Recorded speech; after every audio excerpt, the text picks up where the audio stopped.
We're live from Mount Shasta on Monday night in the month of what we, as universally agreed to, is called June, on the 10th day thereof, in a year that technically we have no clue what it is. We call it 2019, but it's like, whose calendar system do you believe?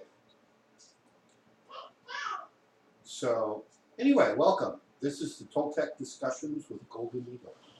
I always like throwing those little tidbits out there just to get people to think. Welcome. Hello. Here at the Toltec Discussions, we discuss Toltec stuff.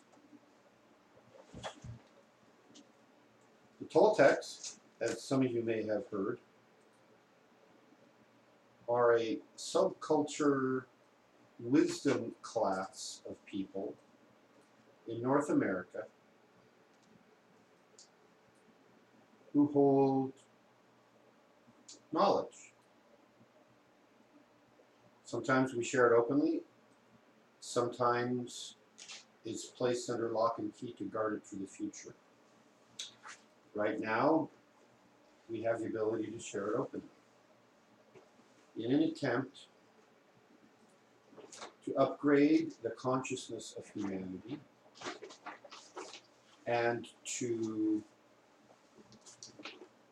change the very definition of what is a human being.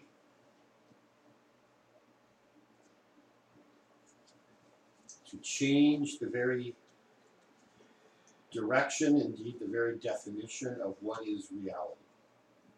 That's it. That's all we're really doing. Little thing. Yeah, just little things like that. One of the ways we do that is we get very detailed and specific about how we use consciousness, what is consciousness, how consciousness can be upgraded and improved. As Toltecs have done this for many millennia now, here on this continent, we have come to observe that human nature can be described as each human possessing the three classic natures: the dreamer, the stalker, and the warrior. We have been exploring the warrior for a number of reasons. One, I know several people who could benefit from understanding the mind of a warrior. Number two, our culture right now, our politically correct culture, doesn't want you thinking like a warrior, acting like a warrior, being able to defend yourself physically, or, as Mark Twain would have said, verbally. Isn't he the one who said, and I should have checked this, I just thought of it now. I think he's the one who said, in a battle of wits, sir, you are unarmed, so I cannot engage in a duel with you. You were what? In a battle of wits, you are unarmed. Oh. Therefore, I cannot engage in a duel with you, in a verbal debate. I'm Lamina. That's the slap, isn't it? Oh, totally. Yeah. Totally. I love reading Mark Twain. His stuff, he had that ability when required. So did Isaac Newton in my physics background. There was a lot of debates going on that, he was getting a lot of acclaim, and there was a guy, short little Weasley guy, I think his last name was Brown, I could be wrong. So I apologize to Mr. Brown, whomever he is. And Isaac Newton had looked at the work of a number of previous people. So I'm going to have to go cover him. Forgot to do it. I have a parrot in the other room who, if he feels like he's missing out on a conversation, he will do what he just did. Squawk and interfere. And normally, just before we go live, I cover him up. That kind of calms him down. It's like giving them a tranquilizer. So please forgive me. I'm going to step away for just a moment and tranquilize my bird with a blanket, and I'll be right back.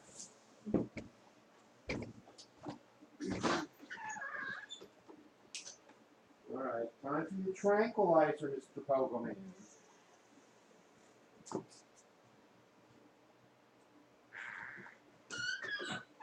So apparently there's some controversy as to where that quote comes from.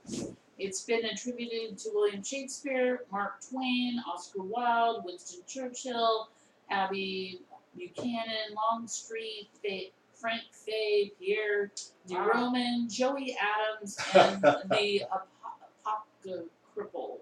That and apocryphal. And that's it. That's all they could find. That's all he could find. Well, So I fully concede I don't know the answer. I believe I heard it first attributed to Mark Twain. The oldest one there I recognized was Shakespeare, so I wouldn't doubt me that he had something similar in one of his writings, because he was really good at those more erudite insults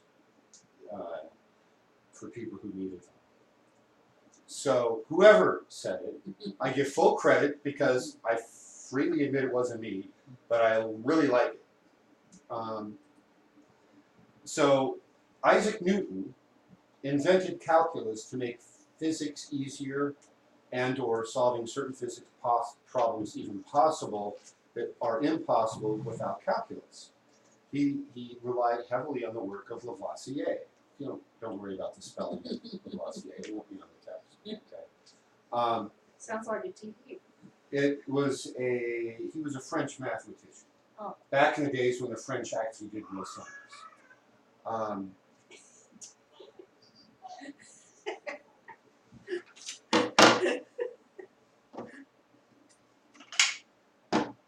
And this guy Brown, who was kind of jealous that Newton was getting all this credit, wrote a letter basically saying, back when scientists still knew how to write, and said something to the fact that he accused, essentially accusing Newton of plagiarism and copying his other ideas, and he just did a better marketing job, and that's why he's getting all the credit. And Newton's wrote back this very erudite response, and the famous quote that came out of it was, "If I have stood on the shoulders of giants, or no, if I have seen further than most, it is because I have stood on the shoulders of giants."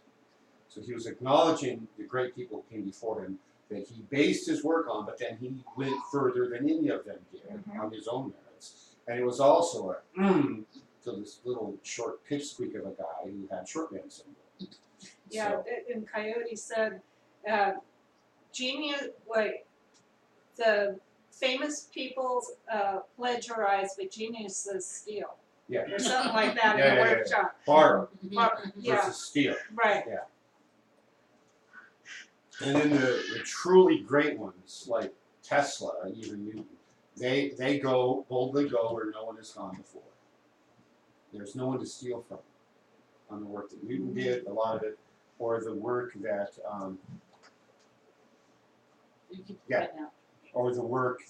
Tesla did in particular.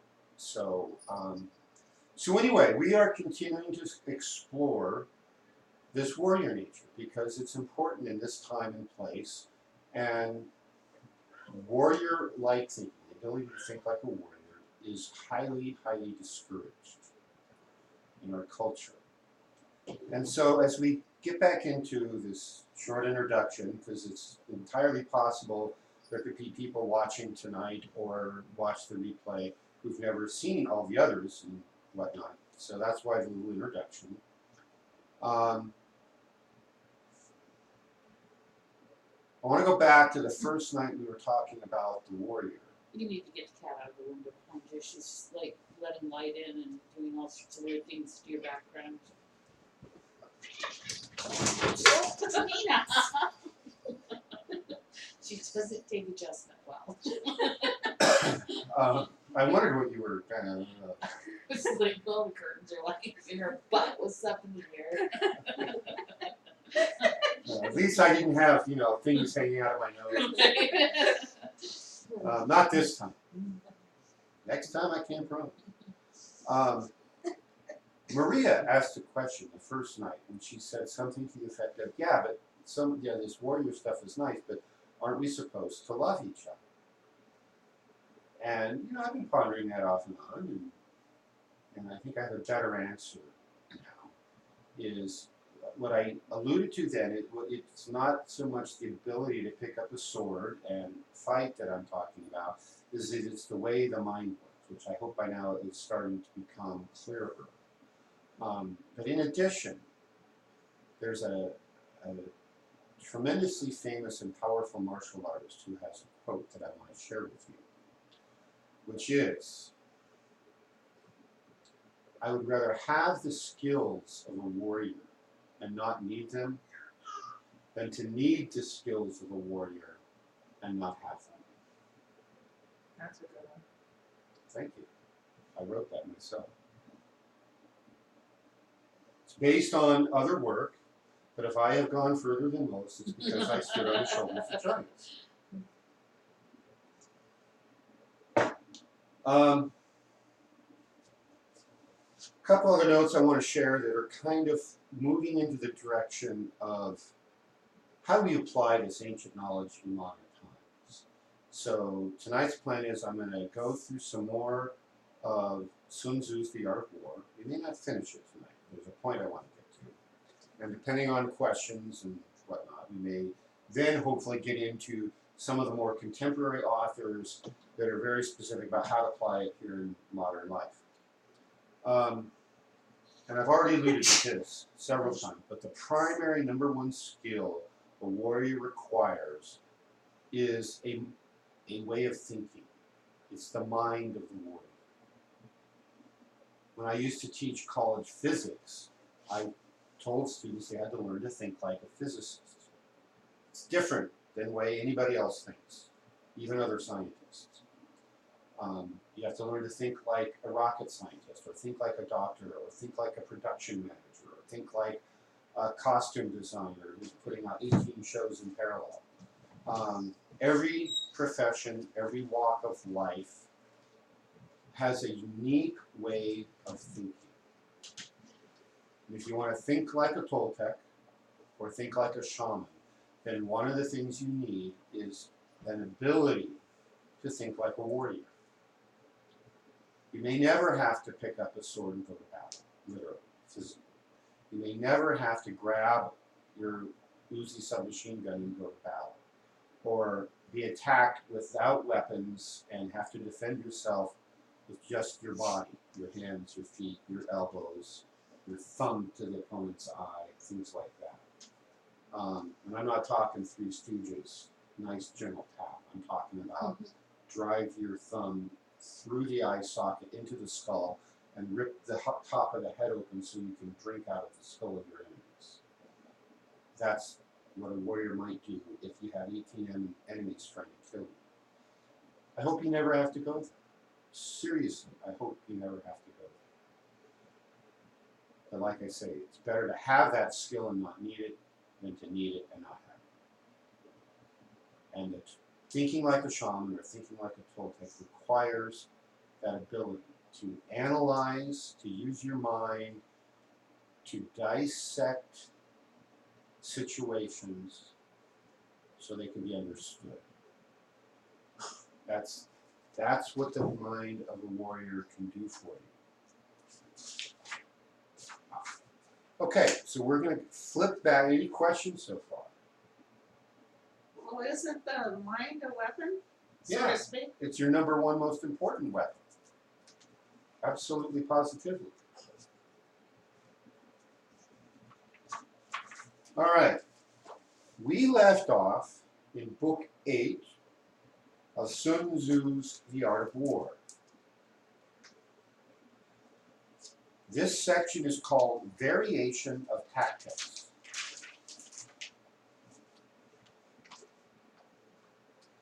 When in difficult country, do not encamp.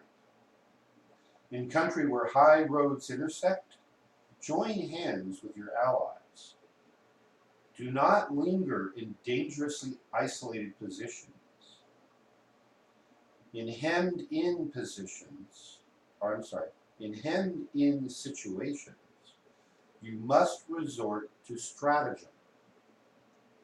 In a desperate situation or position, you must fight. There are roads that must not be followed, towns that must not be besieged. He gives an example here.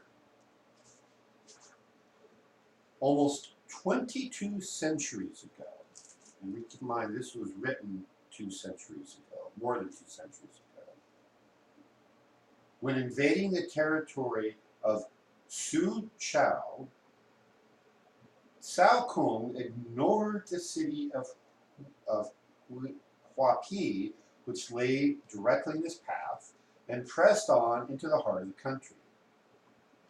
This excellent strategy was rewarded by the subsequent capture of no fewer than 14 important district cities.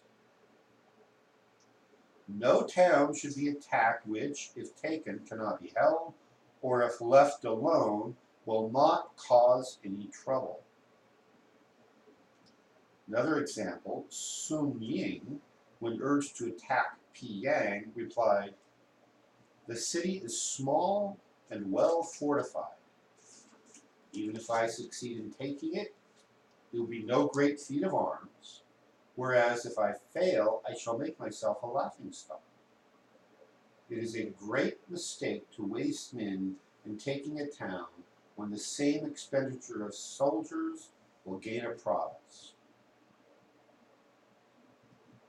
There are armies that must not be attacked, positions that must not be contested, commands of the sovereign, your king, your boss, that must not be obeyed. The general, who thoroughly understands the advantages that accompany variation of tactics, knows how to handle his troops. The general who does not understand these may be well acquainted with the configuration of the country, yet he will not be able to turn his knowledge to practical account."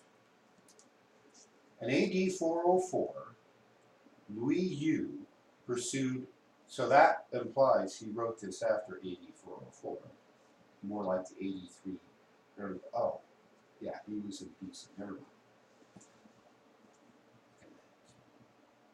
This must have been added. You see, if he was writing between 300 and 500 BC,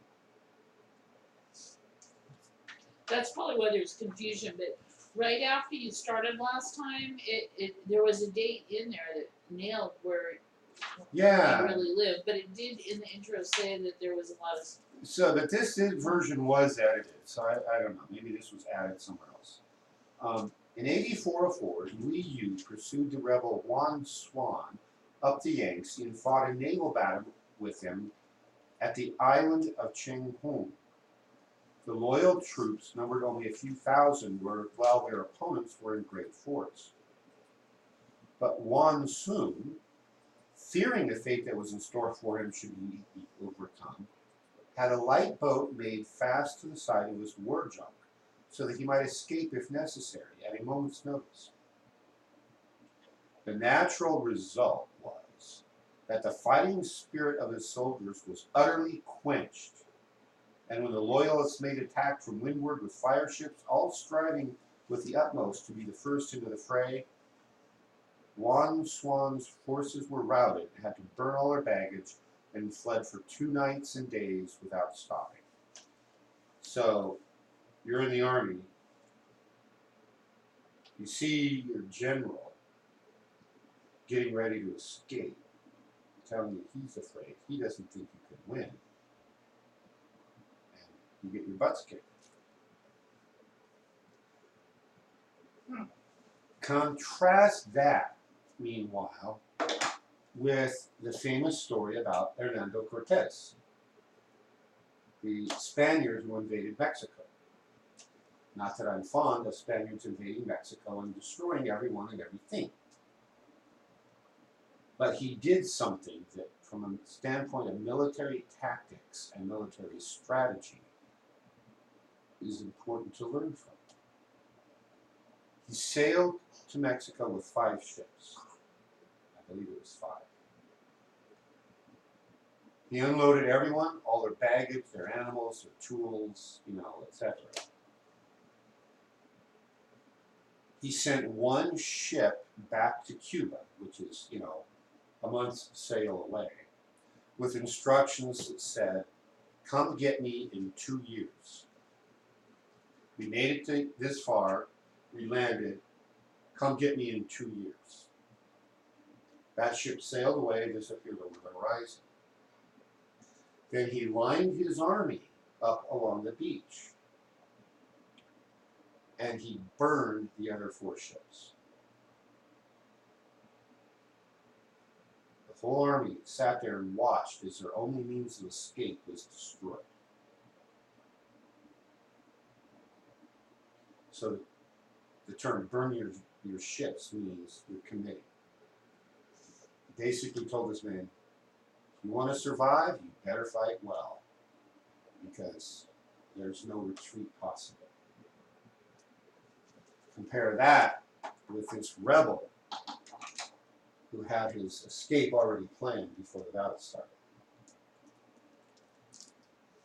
In the wise leader's plans, considerations of advantage and of disadvantage will be blended together.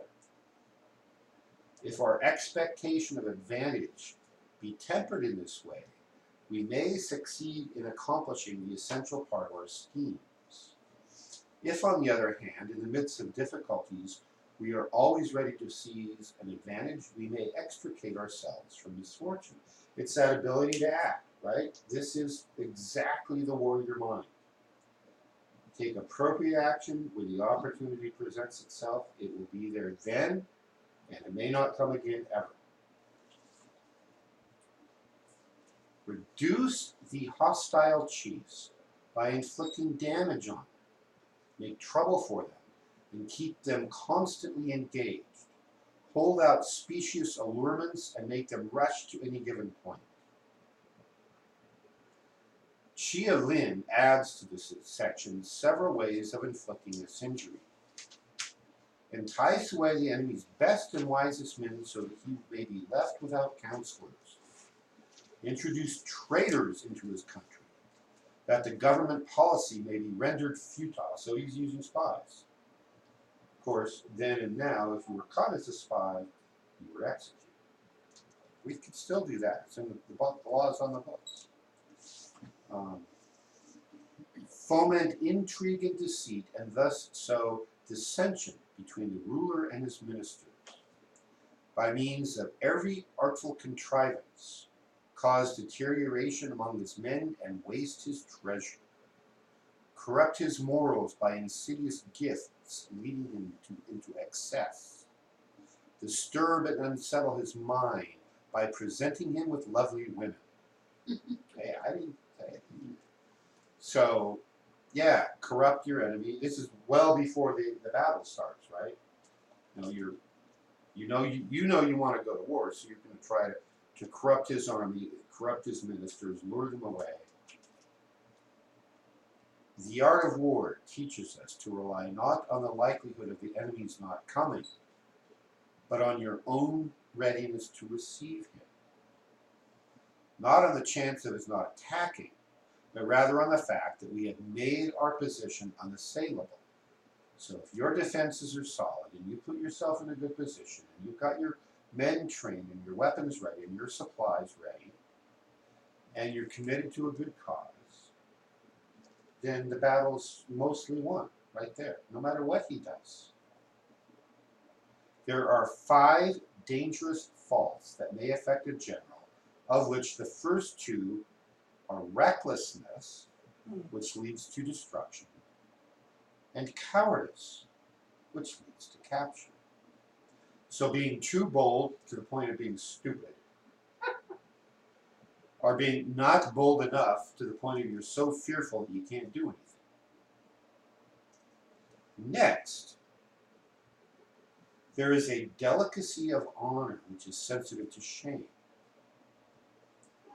So if you're more worried about your reputation, if you're more worried that you should never make a mistake, that you can't try anything important. You won't win. The only people who never make mistakes are those who never attempt anything important. Next is a hasty temper, which can be provoked by insults. Oh yeah, your mama and the horse you rode in on. And there's people who believe it. He insulted my mother. I must attack. It's like, dude, you just pushed your hot button, okay? Yao Shuang, when opposed in 8357 by Wang Mei, Tang Cheng, and others, shut himself up behind his walls and refused to fight. Tang Cheng said, our adversary is of a choleric temper and easily provoked. Let us make constant sallies and break down his walls, then he will grow angry and come out. Once we can bring his force to battle, it is doomed to be our prey. This plan was acted upon. Yao Shuang came out to fight and was lured on as far as San Yuan by the enemy's pretended flight and eventually attacked and slain. So he got angry over trifles and decided to attack and was lured into an ambush and killed. Don't do that. They get angry over trifles and be lured to an ambush to your death thing. Well, part of it was that he refused to fight. Yeah, he was a wimp. So he wasn't really prepared then once he got provoked. Right. If you're gonna just sit behind walls that are unassailable and wait them out, you know, that was in the walled city era, in the advent before cannons and after stonemasonry was invented. They couldn't burn your walls down. They couldn't climb over them easily. So as long as you had a water source and you had food reserves, you know, they could sit out there in the cold and the rain all they wanted. You would laugh at them. Like in Monty Python, that great military documentary called Monty Python and the Holy Grail. The French are in the castle, and the English pig dogs are outside, and they fart into their general direction. Right? So, you know, it's you can't allow yourself to fall for these childish grade school, schoolyard recess insults. The last of such faults is over-solicitude for his men, which exposes him to worry and trouble. For in the long run, the troops will suffer more from the defeat, or at best, a prolongation of war, which will be the consequence. So it's important to care for your men and your soldiers, but you can't allow concern that some of your soldiers are going to die in battle to dictate your strategy and your tactics. This is the advantage of combining a spiritual component with the martial component. When Zen was combined with the fighting arts, let's see, it was in the 6th century AD. In the 500s was when Zen made it into Japan. Zen Buddhism arrived. And it was very quickly adopted by the samurai class, the warrior class, because it taught you a coolness of mind and a willingness to die in service of something higher. We're all going to die. It's how you want to go out. You want to die a crawling little wimp hiding under a bed when the enemy comes barging in? Or do you want to go out doing the best you know how? They want a good death. Yeah. So, if you've done a good job of building your army, selecting your warriors, everyone knows that. They would rather die a good death in service of their higher cause than be coddled and die a wasting, useless death. It accomplishes nothing. So the general that overcoddles his soldiers is going to lose.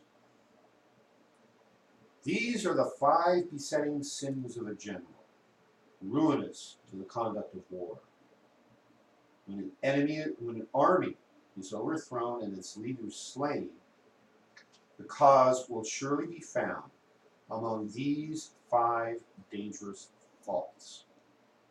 Let them be a subject of meditation. In modern times, I would add to that list greed and the use of war for unjust means, which is financial gain for the people who start the wars. Okay, chapter 9. How long is this? This is a long one, if I remember.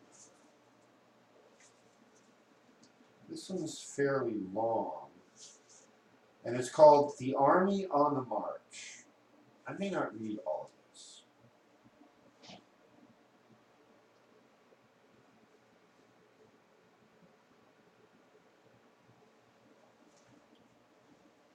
It's good stuff, but I'm going to skip that chapter.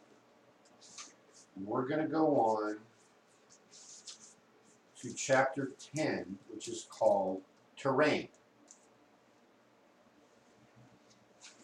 We may distinguish 6 kinds of terrain. Oh, before I go into this chapter, who's online? Okay, we have Mohadib, Wadid. Salud. William, William. George. George. Hey, George. Yo. He says, hey. Hey. Maria, Maria. Dennis, Dennis. and Nina. Nina. Hi, everyone. Hi. No Patricia. No, Patricia. She's She's never okay. heard from her. Yeah. You guys wave again. Okay, terrain. We may distinguish 6 kinds of terrain: accessible ground, entangling ground, temporizing ground, narrow passes, precipitous heights, and positions at a great distance from the enemy. Ground that can be freely traversed by both sides is called accessible. Makes sense. With ground of this nature, beat the enemy in occupying the raised and sunny spots and carefully guard your line of supplies. Then you will be able to fight with advantage. Ground that can be abandoned but is hard to reoccupy is called entangling. From a position of this sort, if the enemy is unprepared, you may sally forth and defeat him. But if the enemy is prepared for your coming, you may fail to defeat him. Then, return being impossible, disaster will ensue. I think he's telling you not to do that part. When the position is such that neither side will gain by making the first move, it is called temporizing ground, and then the situation remains at a deadlock. In a position of this sort, even though the enemy should offer an attractive bait, it will be advisable not to stir forth, but rather to retreat, thus enticing the enemy in his turn. Then, when part of his army has come out, you may deliver your attack with advantage. With regard to narrow passes, if you can occupy them first, let them be strongly garrisoned and await the advent of the enemy. Should the enemy forestall you in occupying a pass, do not go after him if the pass is fully garrisoned, but only if it is weakly garrisoned. Now, making that distinction can be tricky, especially if they're doing some of the things we talked about last week being really tricky, like opening the gates of the city and all you see is the weak, right? And everybody wanted to rush in and do battle except the one general who was ignored. Remember that one? No. That's a trap. All they have is old guys. You're not seeing strong horses. You're not seeing strong men. So don't go there. His sovereign ignored him. Was taken. With regard to precipitous heights, if you precede your adversary, occupy the raised and sunny spots, and there wait for him to come up. Yeah, this is an old, not just in China but everywhere. Is he who occupies the high ground controls the outcome of the fight. And it's all because of physics. Everybody understand that? It's harder to climb up than it is to run down. If you're going to do a cavalry charge down into an oncoming rush of soldiers, you've got speed on your advantage. You can shoot farther with your arrows or your guns because you've got gravity helping them. They have to get a lot closer, and then their arrows are losing speed if they're trying to shoot you. Pure physics. Chang Yu tells us the following anecdote of Pei Swing Chin, who was sent on a punitive expedition against the Turkic tribe. So this would be way, way western China, almost to Turkey. At nightfall, he pitched his camp as usual, and it had already been completely fortified by wall and ditch, when suddenly he gave orders that the army should shift its quarters to a hill nearby. This was highly displeasing to his officers, who protested loudly against the extra fatigue it would entail on the men. Pei Swing Chen, however, paid no heed to the remonstrances and had the camp moved as quickly as possible. The same night, a terrific storm came on, which flooded their former place of encampment to the depth of over 12 feet. Wow. It's a lot of water. Mm-hmm. The recalcitrant officers were amazed at the sight and owned that they had been in the wrong. How did you know what was going to happen? They asked. Pei Swing Chen replied, from this time forward, be content to obey orders without asking unnecessary questions. In other words, shut the heck up and do what you're told. That's why I get the big bucks, is what he was basically saying. Remember, if the enemy has occupied precipitous heights before you, do not follow him, but retreat and try to entice him away. Now, with regard to positions at a great distance from the enemy, if the strength of the two armies is equal, it is not easy to provoke a battle, and fighting will be to your disadvantage. Sometimes, an army is exposed to calamities not arising from natural causes, but from faults for which the general is responsible. These are flight, insubordination, collapse, ruin, disorganizations, and rout. Other conditions being equal, if one force is hurled against another 10 times its size, the result will be the flight of the smaller group. When the common soldiers are too strong and their officers are too weak, the result is insubordination. Tu Mu cites the unhappy case of Tian Pu, who was sent to Wei with orders to lead an army against Wang Xing-su. But the whole time he was in command, his soldiers treated him with the utmost contempt and openly flouted his authority by riding about the camp on donkeys several thousand at a time.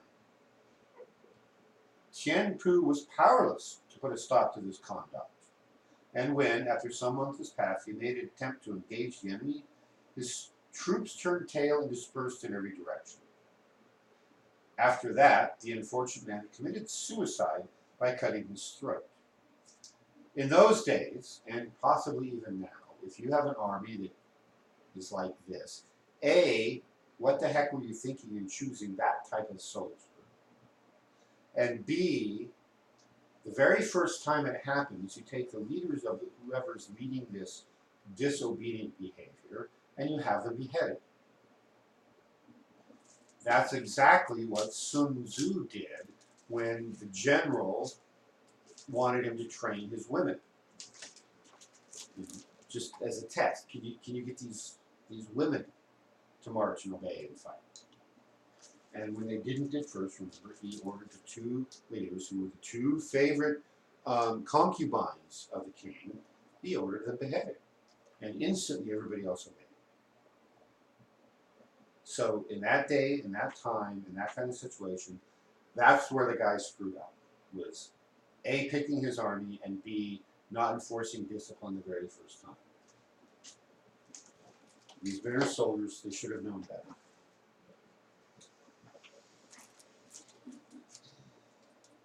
When the officers are too strong and the common soldiers too weak, the result is collapse. When the higher officers are angry and insubordinate and on meeting the enemy give battle on their own account from a feeling of resentment, before the commander-in-chief can tell whether or not he is in a position to fight, the result is ruin. When the general is weak and without authority, when his orders are not clear, distinct orders, when there is no fixed duties assigned to officers and men, and the ranks are formed in a slovenly, haphazard manner, the result is utter disorganization. When a general, unable to estimate the enemy's strength, allows his inferior force to engage a larger one, or hurls a weak detachment against a powerful one, and neglects to place picked soldiers in the front rank, the result must be a rout. Rout means you got your butt kicked and your head put on the pike. These are the 6 ways of courting defeat. Neglect to estimate the enemy's strength, want of authority, defective training, unjustifiable anger, non-observance of discipline, failure to use picked men, all of which must be carefully noted by the general who has attained a responsible post.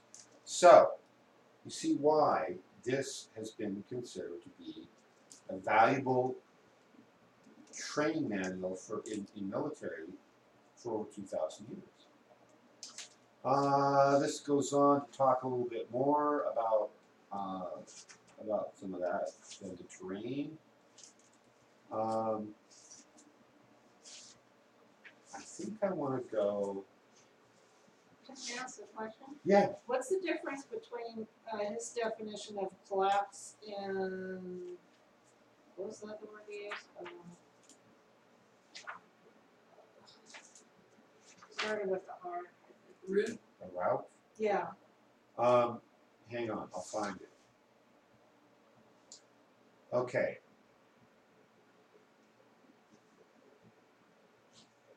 When the officers are too strong and the common soldiers too weak, the result is collapse. Meaning, the officers will be picking on, bullying their own troops, to the point that you're a common soldier. Everything you do is wrong. You're beaten unjustifiably. There's no fairness of discipline. There's no consistency, and you collapse. You just you give up. Right? Before the fight started, those kind of soldiers are going to give up, and you will not win a battle in that kind of situation. Right. His definition of a rout is basically you have an interior force, you didn't do your job, you don't know what you're up against, you attack a superior force, and you get destroyed. That's what he calls a rout. Yeah. Okay. So a rout is the enemy is doing it to you, the collapse is you do it to yourself. Okay, it's inward. But Okay. normally doesn't a route insinuate that you just go in really quick before they have a chance to even get their shit together and rout them, just Well, yeah, disperse that's them. the winning side routing the losing side. Okay, that would right. apply. What he's applying is if you're the smaller force, don't go in because that's what will happen to you. Sure. Okay. Yeah. Okay. What I want to do is let me see. I've got to take There's part of chapter 11 I want to read, or book 11. It's called The 9 Situations. Sounds interesting. I want to go through part of that. And this is probably the longest book in the whole collection. 12 is Attack by Fire. And 13 is the use of spies, and then that's the book. So we're going to do part of this chapter 11, which is the 9 situations. And I don't think we're going to do it all because, like I say, it's the longest chapter, and I think it makes its point. And if you're drawn to study this kind of thought process more, by all means, this is a book I recommend. I'm not spending 2 weeks reading to you from books that I don't recommend, just to be clear. The Art of War recognizes 9 varieties of ground. And this apparently is different in terrain. Dispersive ground, facile ground, contentious ground, open ground, ground of intersecting highways. I think he's talking about Los Angeles here. Serious ground, that's not Washington, D.C. Difficult ground, hemmed in ground, and desperate ground. Oh, here's Washington, D.C. When a chieftain is fighting in his own territory, it is dispersive ground. So called because the soldiers, being near to their homes and anxious to see their wives and children, are likely to seize the opportunity afforded by a battle and scatter in every direction.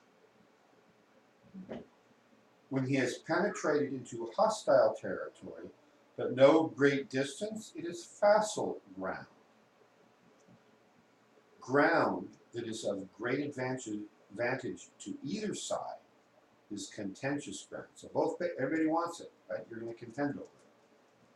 When Lu Kuang was returning from his triumphant expedition to Turkestan and had got as far as Iho, laden with spoils, Yang Si, administrator of Liang Chu, taking advantage of the death of Fu Qian, king of Qin, wanted to bar his way into the province.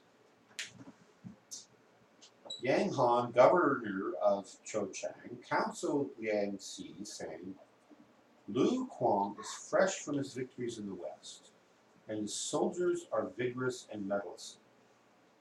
If we oppose him in the shifting sands of the desert, we shall be no match for him. We must therefore try a different plan.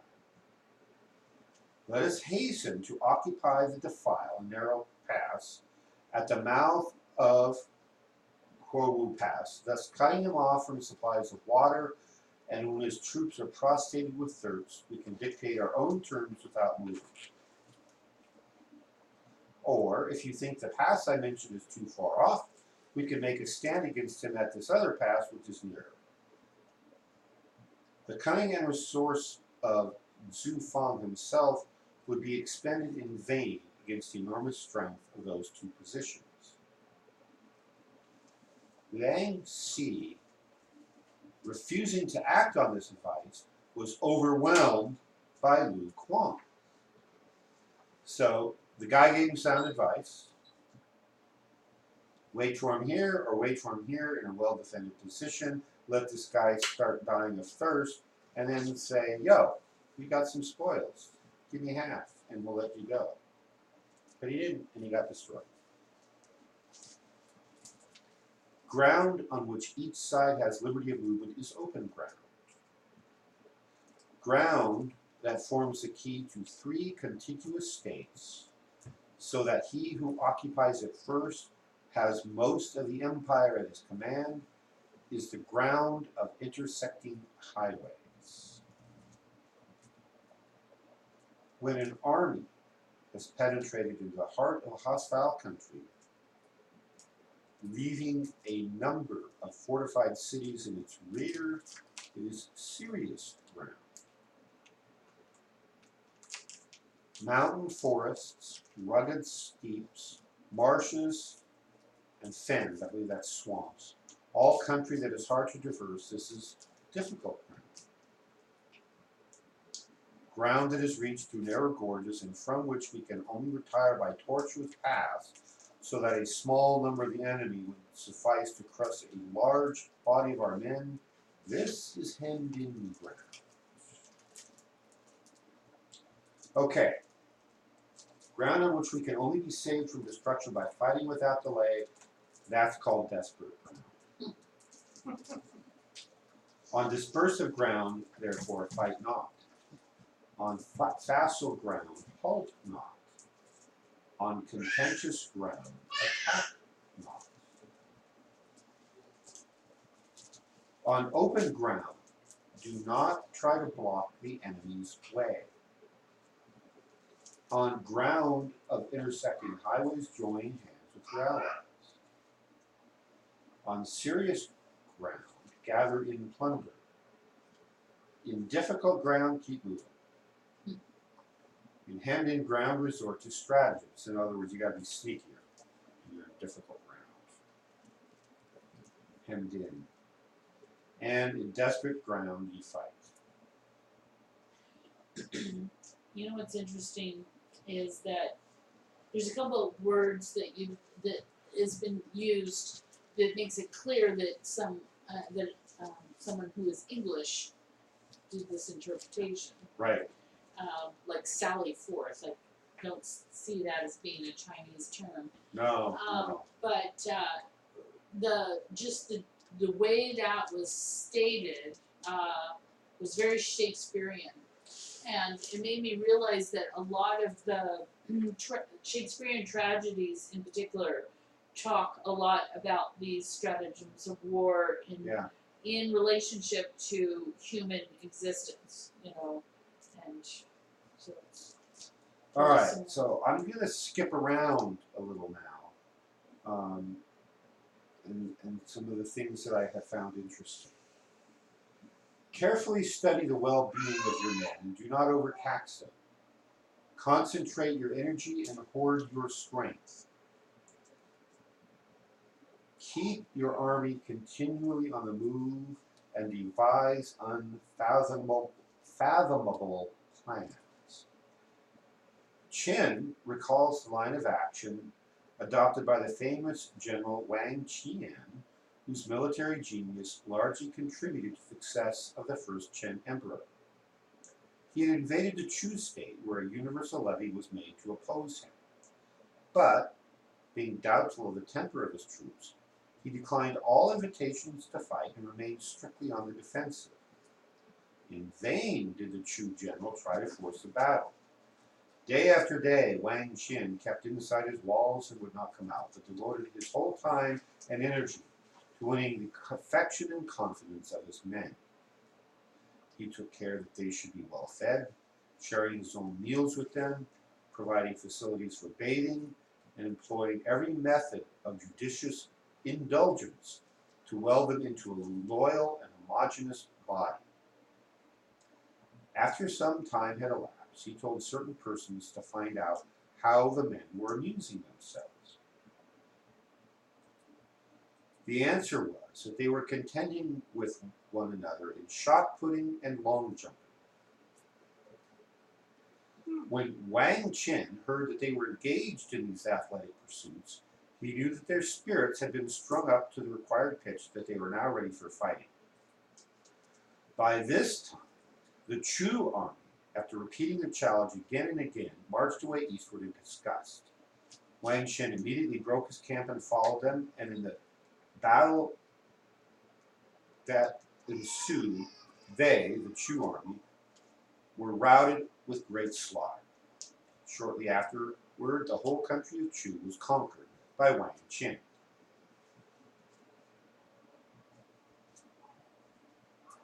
So,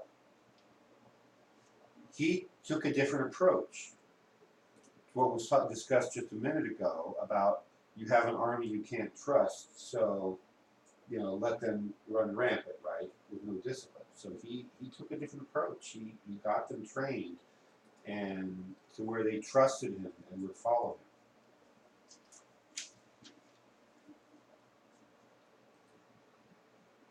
Throw your soldiers into positions whence there is no escape, and they will prefer death to flight. If they will face death, there is nothing they may not achieve. Officers and men alike will put forth their utmost strength. Soldiers in desperate straits lose the sense of fear. If there is no place of refuge, they will stand firm.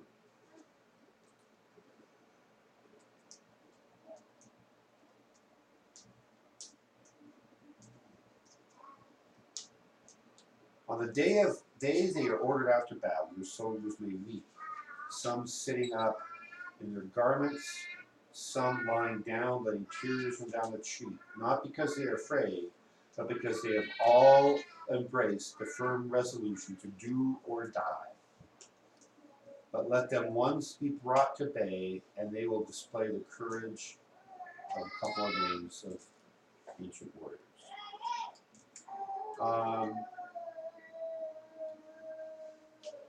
Chuan Chu, a native of the Wu state and a contemporary with Sun Tzu himself, was employed by Kun Zu Kuang, better known as Ho Lu Wang, to assassinate his sovereign with a dagger that he secreted in the belly of a fish served up at a banquet.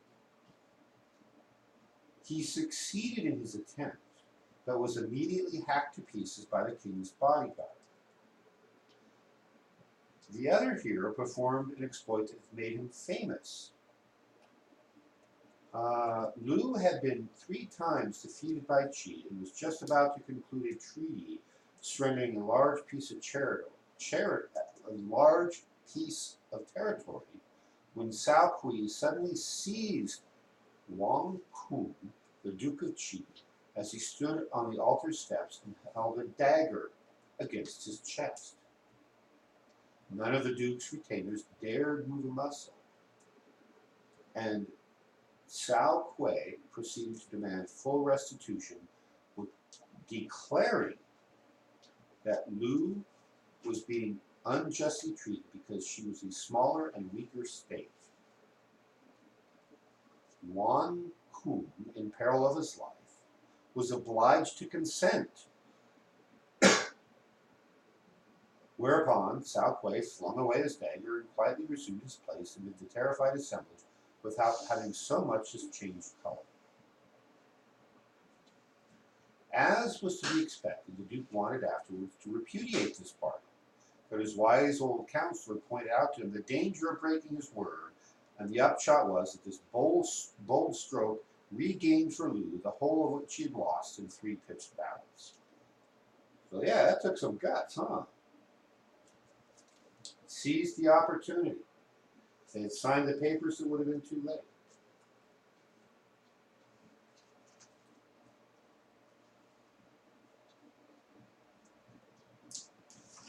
Okay.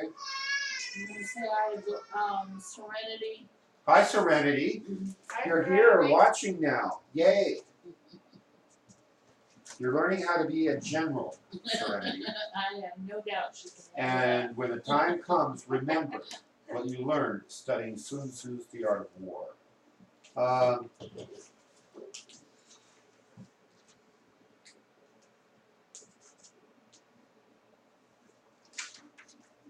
I'm going to read the last section, the book of the use of spies, not the book of spies.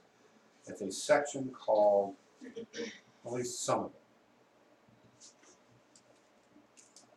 Raising a host of 100,000 men and marching them great distance entails heavy loss on the people and a drain on the resources of the state. We talked about that last week. The daily expenditure will amount to 1,000 ounces of silver. There will be commotion at home and abroad, and men will drop down exhausted on the highways. As many as 700,000 families will be impeded in their labor. Hostile armies may face each other for years, striving for the victory that is decided in a single day. This being so, to remain in ignorance of an enemy's condition simply because one grudges the outlay of 100 ounces of silver and honors an emoluments is the height of inhumanity. So he's basically saying, spend 100 ounces of silver now on spies, get the knowledge you need to win the battle. One who acts thus, the bad way he's talking about here, is no leader of men, no present help to a sovereign, no master of victory. What enables the wise sovereign and the good general to strike and conquer and achieve things beyond the reach of ordinary men is foreknowledge. Foreknowledge? F-O-R-E, knowledge. Knowledge beforehand. Now this foreknowledge cannot be elicited from spirits. Well, it depends on how good you are at remote viewing. It cannot be obtained inductively from experience nor from any deductive calculation. Knowledge of the enemy's dispositions can only be obtained from other men. Knowledge of the spirit world is to be obtained by divination. Information in natural science may be sought by inductive reasoning. The laws of the universe can be verified by mathematical calculation.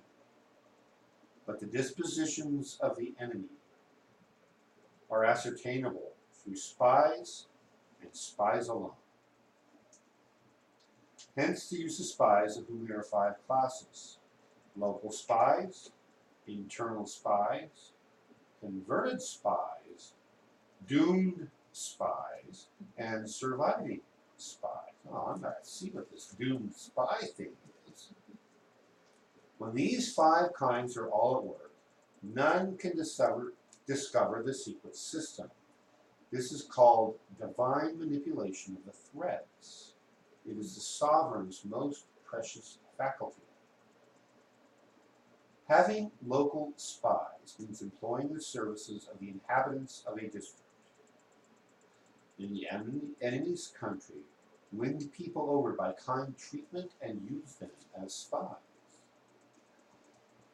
Having inward spies means making use of officials of the enemy, worthy men who have been degraded from office, criminals who have undergone punishment, also favorite concubines who are greedy for gold, men who are aggrieved at being in subordinate positions, or who have been passed over in the distribution of posts, others who are anxious that their side should be defeated in order that they may have a chance of displaying their abilities and talents. Fickle turncoats who always want to have a foot in each boat. Officials of these several kinds should be secretly approached and bound to one's interest by the means of rich presents. So in other words, you bribe them. In this way, you will be able to find out the state of affairs in the enemy's country, ascertain the plans that were being formed against you, and moreover, disturb the harmony and create a breach between the sovereign and his ministers.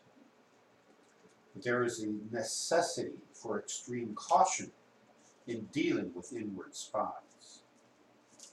Lo Shang, governor of Aichou, sent his general Wei Po to attack the rebel Li Swing of Shu in his stronghold at Pi. After each side had experienced a number of victories and defeats, the rebel leader had recourse to the services of a certain Po Tai, a native of Su Tu. He began by having him whipped until the blood came, and then sent him off to his enemy Lo Shang, whom he was able to delude by offering to cooperate with him from inside the city and to give a fire signal at the right moment for making a general assault. Lo Shang, believing the promises of this inward spy, marched out all his best troops and placed General Wei and the others at their head, with orders to attack at Po Tai's bidding. Meanwhile, Lee Swing, he's the rebel. Um,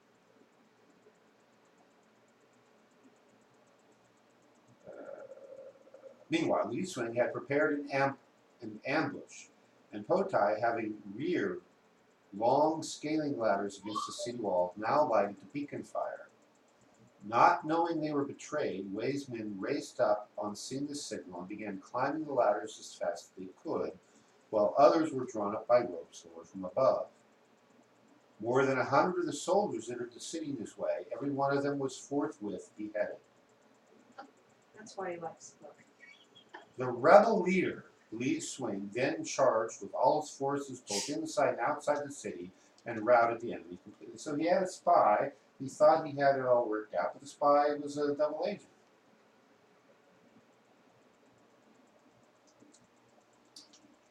Having converted spies means getting a hold of the enemy's spies and using them for your own purposes by means of heavy bribes and liberal promises, detaching them from the enemy's surfaces, and inducing them to carry back false information as well as to spy in turn on their own countrymen. Having doomed spies means doing certain things openly for purposes of deception, and allowing our own spies to know of them, and, when betrayed, report them to the enemy. We do things calculated to deceive our own spies, who must be led to believe that they have been unwittingly disclosed. Then, when these spies are captured in the enemy's lines, they will make an entirely false report, and the enemy will take measures accordingly, only to find that we do something quite different. The spies will thereupon be put to death. Brutal. That's why he calls him doomed, right? Yeah. Surviving spies, finally, are those who bring back news from the enemy's camp. This is the ordinary class of spies who should form a regular part of the army. Your surviving spy must be a man of keen intellect, though in outward appearances a fool, of shabby exterior but with a will of iron.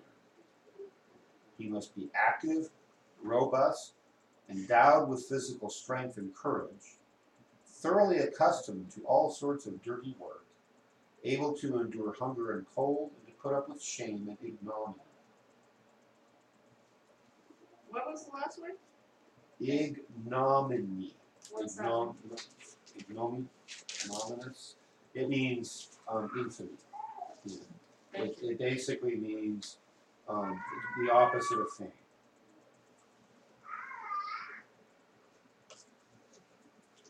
Once, the emperor Tai Su sent Ta Si Wu to spy upon the enemy of the chief state. Wu was accompanied by 2 other men. All 3 were on horseback and wore the enemy's uniform.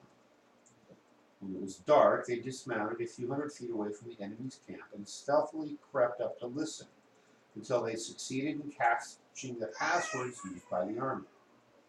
Then they got on their horses again and boldly passed through the camp under the guise of night watchmen, and more than once, happening to come across a soldier who was committing some breach of discipline, they actually stopped to give the culprit a sound cudgeling, usually beaten with a stick.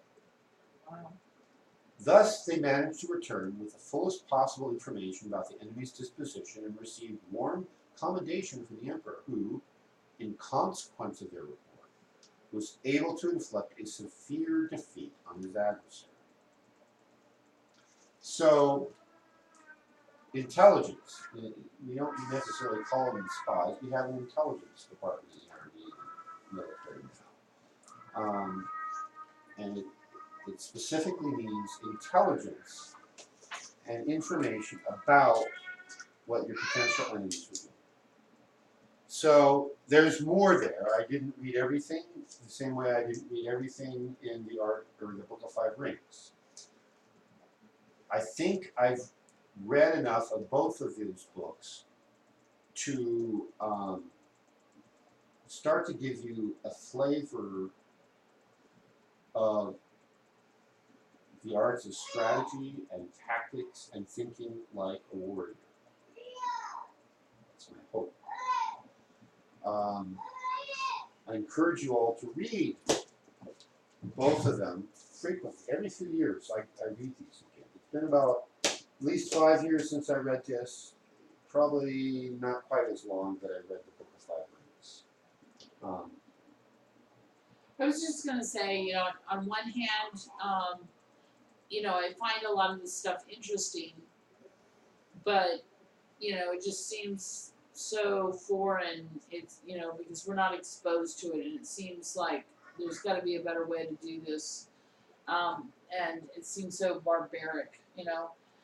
But at the other hand, I think we all need to realize all of this stuff is being used right now against us. Right. And against other countries and other peoples. And so this is helping us see the enemy's playbook and understanding, you know, this has been going on for thousands of years. And just because we've lived in an era of peace in our country doesn't mean that this isn't still valid. Nor should we go to sleep, so to speak. Right. Right. That's what I'm referring to exactly when I say we need to have this mind of the warrior, because those in political power, and I think right now our governments, U.S. government, state governments, are proving to be as much of an enemy as any of our so-called real enemies are.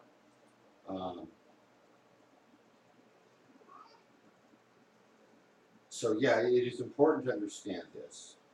This is how you begin to read between the lines.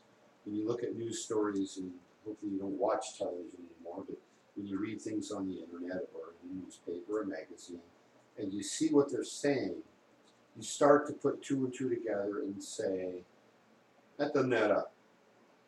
What's missing here? And you learn to go look, and you usually find what's missing. Okay. It's like that movie Wag the Dog. Oh yeah, Wag the Dog was exactly what has gone on in every war since at least the Spanish-American War in the 1890s. About every war since then has been started or initiated on false information. Every one. Not that the Japanese didn't attack Pearl Harbor. They did. We have the video footage, right? But we knew they were coming, and we had provoked them into it. And when we knew they were coming and exactly where they were, we did nothing to stop it. There's a whole history of the lead up to World War II and our involvement, both in Japan, against Japan in the Pacific and against Germany in Europe. So World War I, same thing. Korea, same thing. Vietnam, same thing, etc., etc. Iraq. The war on terror has been going on almost 20 years. We have entered the era of perpetual war as described in Orwell's book, 1984. I have a question. Yeah. Okay, that we move through life in a warrior way, not that we're in battle, but the spy thing, what's been in the last two warrior books, how would you use that in everyday life? Oh, what a good question. Why don't we look at what some contemporary authors have to say about how to use this information in everyday life? I think that's a great idea. Good thing I thought of it.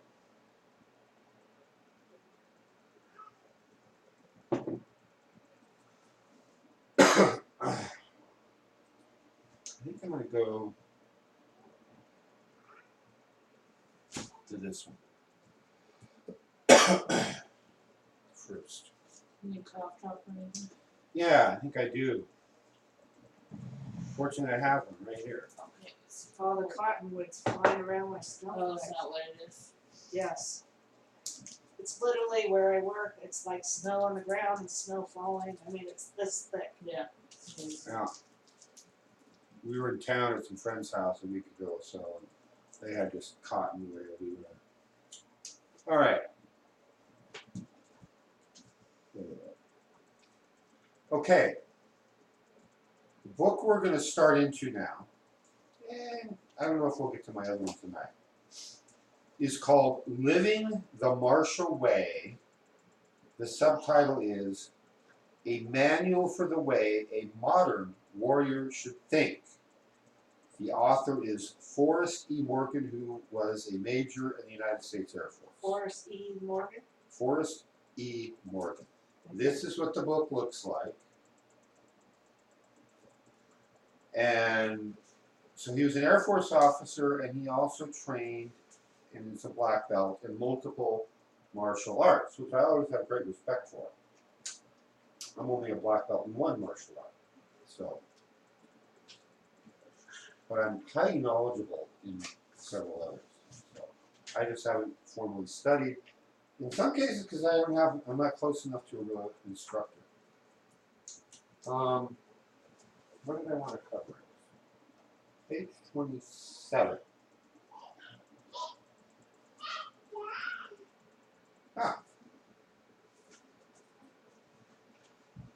I recommend this book. It's not required, but if you want to start putting this information to practice, it's very, very good.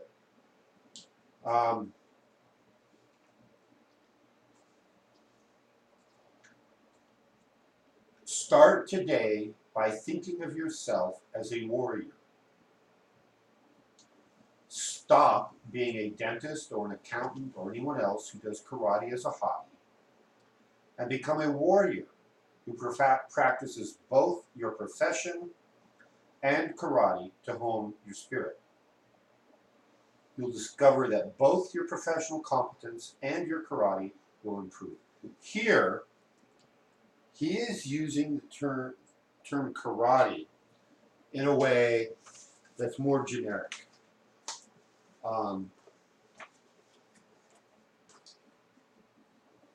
And just for clarification, I'm going to read you a short section of something called The History and Evolution of the Term Karate. I'm going to read you part of it.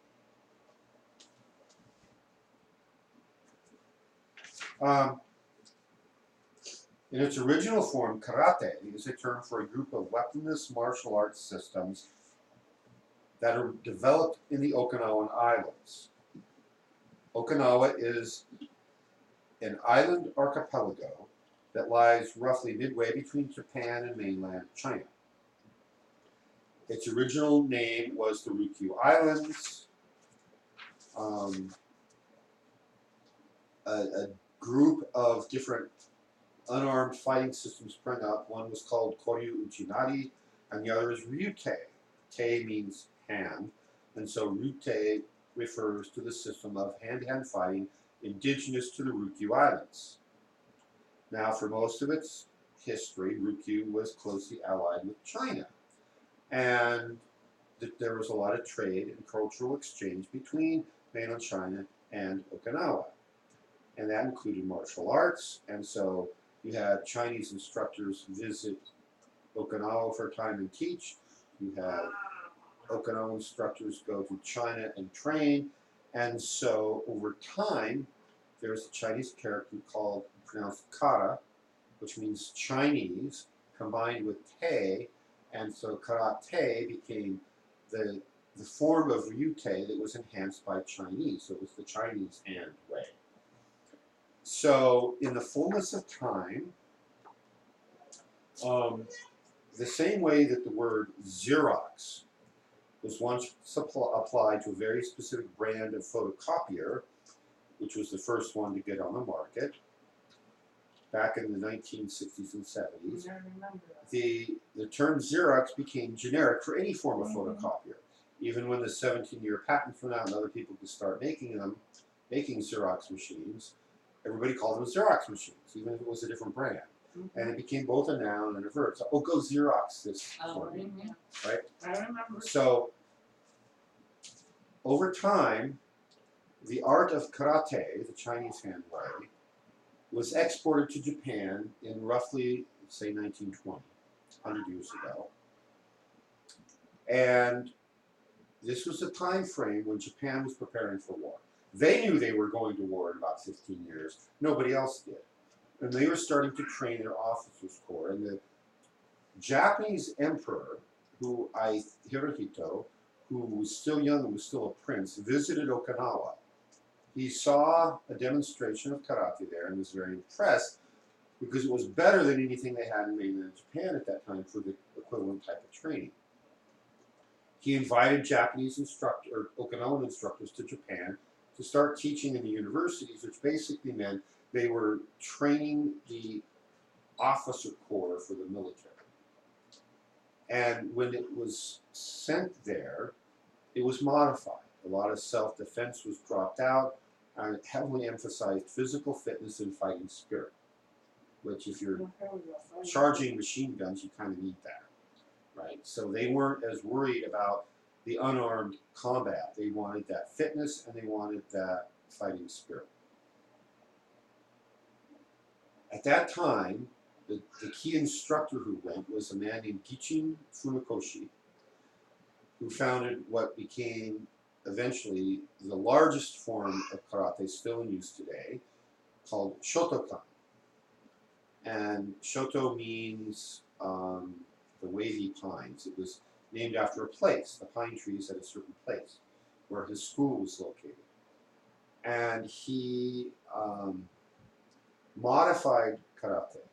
He did two main things. One, he dropped the Chinese character that was pronounced kata and replaced it with a homonym. Another character, completely different character, but it's pronounced the same way, kata. The ways we have words that sound the same but have completely different meanings, like two and two and two, right? So karate stopped being karate and became karate, which is key because it meant that the Chinese hand way suddenly became the empty hand way. And when you're preparing for a war with China, the last thing you want to do is have the appearances of you're not good enough to fight the Chinese on your own. You have to use their fighting system against them. So for political reasons, that change was made, and they dropped out a lot of the effective techniques. But because Shotokan karate became big in pre-war Japan, after the war, it was the biggest system of karate available, and a lot of U.S. servicemen first and businessmen second, who were in Japan, began studying karate. What they mostly studied was Shotokan. And later, it spread over the whole world, to the U.S., to Europe, to Australia, many other places, and Shotokan became the dominant form of karate that was exported from Japan. In fact, at one point, you had to go to Japan to earn your black belt in the ranking system that the Japanese added on the fighting arts. One of my instructors, a man named Bernie Weiss, was actually the very first person to earn a black belt inside Australia. Bernie was an Aussie and then came to this country later. And his instructor, a guy named Landridges, had gone to Japan to get his black belt, and then he was authorized to then start giving black belts in Australia. That was my instructor. So karate has spread, and just like Xerox, it's now used generically for most of the forms of fighting systems out there, even those that have no trace back to Okinawa. Mine do. I've trained in Shotokan, I've trained in Shorin-ryu, which is an indigenous Okinawan karate form. And I got that one through Bernie, and my Shotokan through my other instructor, David Conley. So, karate is a generic term as Morgan uses it. And it will get better. Everything in your life gets better if you study a martial art and you start thinking of yourself as a warrior, not as something else who has a hobby of playing around in the martial arts. Let's see, page 33.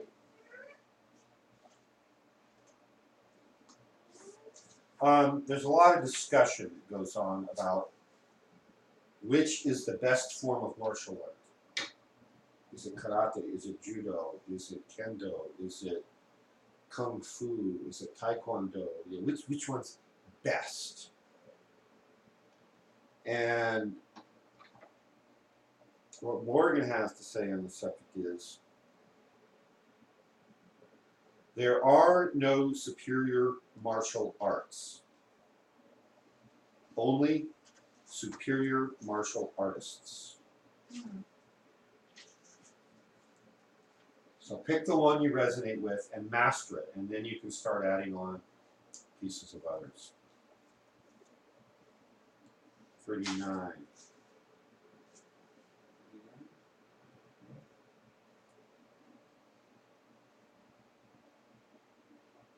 No, something's wrong here. Oh, I see. 46. I was looking at the notes for the other book. We might get to, might and might not. So this is in a section talking about the way you study a martial art, how you pick a martial art. There's doctrines, there's strategies, and tactics. And this can be applied to any aspect of the warrior mind. So the doctrine has to do with your large, big picture strategic objectives. Strategy has to do with kind of ever homing in. It's not the big strategic objectives, it's more like the day-to-day strategies. Tactics are the moment-by-moment ways you do things. So, with regard to doctrines, no one doctrine is universally true. While most martial doctrines are based on sound principles, they are by definition beliefs, not facts. The beliefs which comprise martial doctrines, just as in religious or political doctrines, all contain elements of truth. Therefore, they all work in certain situations. But the key is, while they work in certain situations, they do not work in all. No one martial doctrine deals effectively with all threats. Therefore, if we are to be warriors and not just part-time martial artists, we need to pursue a variety of doctrines and skills. You can't rely on just one.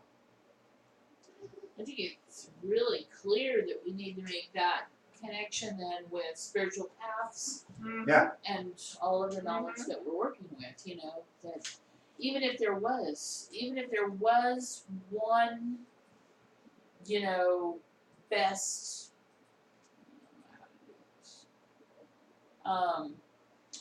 one best or complete. Let's say there was one doctrine that was complete.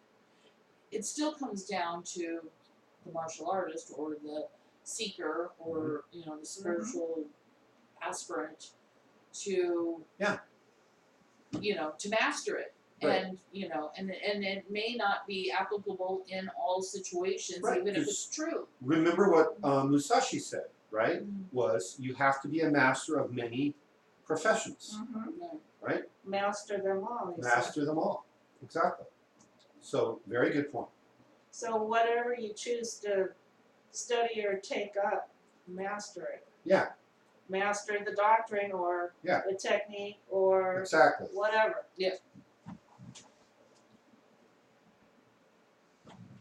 The first art, each of these individuals, he has a description of a short, stocky guy or a tall, lanky guy. Choose to study becomes his or her core art, and each will remain loyal to that art, devoting a lifetime to master. For me, my core art was karate. I've since added on qigong, I've added on tai chi, and I'm in the process of adding on Japanese sword fighting. I've been working at it, but not committed to it for years.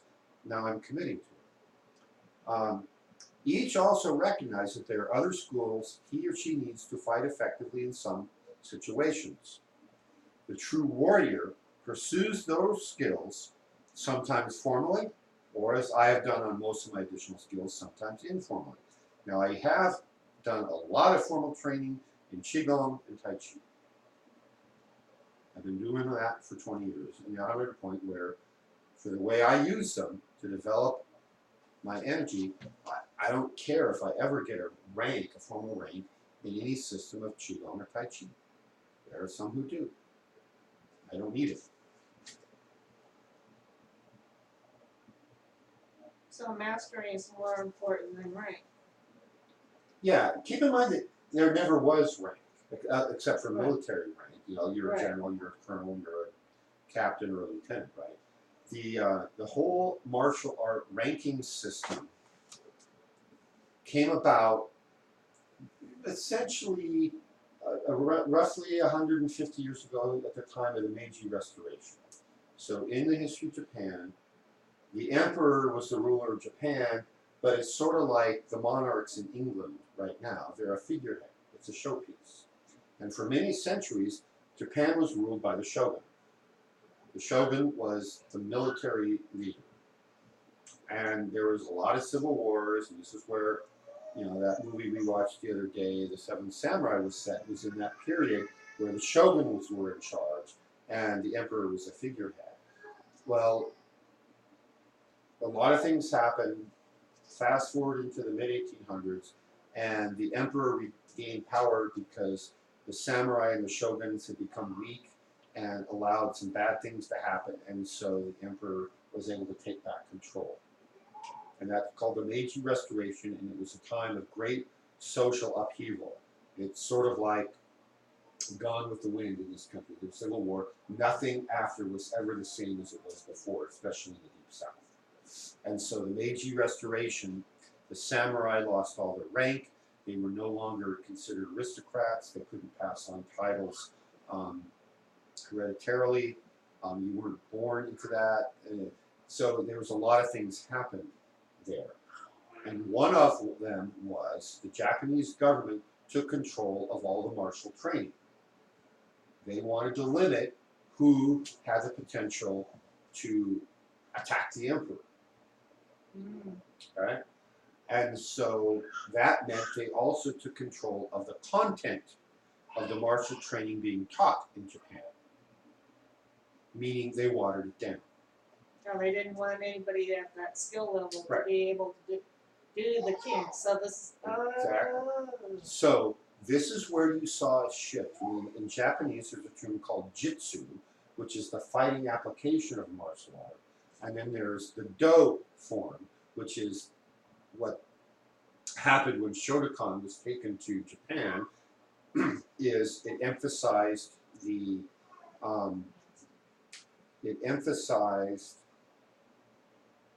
spiritual, mental, emotional, spiritual development, that fighting spirit. So do comes from the Chinese word Dao, or the way. So the martial way was how the most of the martial arts were modified. So you went from Kenjutsu, the art of fighting with the sword, to Kendo, where they give you a wooden sword and armor so you can't get hurt, and it's just you learn to push yourself. And Jujitsu became Judo.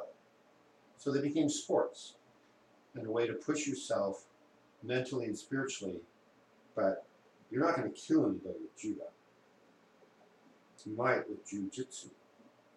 And karate is no different. Karate jitsu became karate do. I teach karate jitsu, not so much the karate do. Now, the jitsu form includes that martial spirit training. And that just got dropped from all these do forms. And the government regulatory body is called the Dai Nippon Butokukai. That'll be on the test.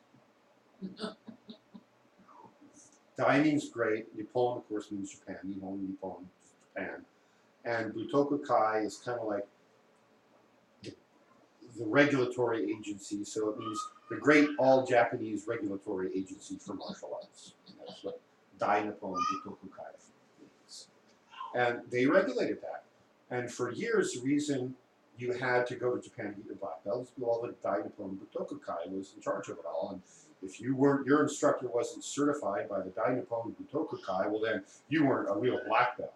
yeah, was the theory. You weren't recognized. Yeah, you weren't recognized in Japan, so my 4th degree black belt is not recognized in Japan, and I lose not 1 second of sleep over that fact.